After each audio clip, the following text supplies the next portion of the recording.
Sure. When I was 10 years old, I was going to camp, and so I needed a certain vaccination. I got a DPT booster, and at that time it was not the attenuated one. It was, the full force. You get 104 fever for a couple of days, and guess what? I got 104 fever for over 2 months. And then I ended up in the hospital.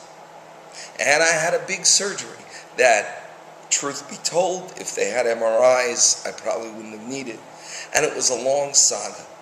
And initially, before they figured out that it was a staph infection in the psoas muscle, they thought it was a tumor in the kidney, and I didn't know this. They were measuring me for a pine box. And it all started because of that vaccination. I do not know whether it was something in the shot. I don't know whether the doctor, because in those days it wasn't throwaways in the 70s.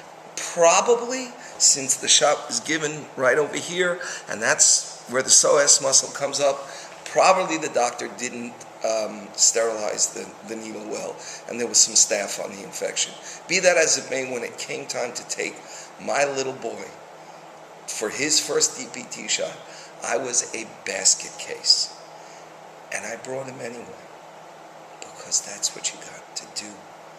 And I remember asking my mother, how do you go through life? One day your kid's fine, and the next morning he's sick. And she said, you don't think about it.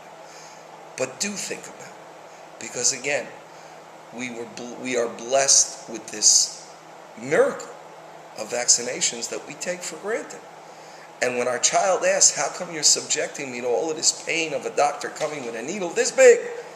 The answer is because I love you. And because that's my responsibility, living in God's world. And thank you, God, for the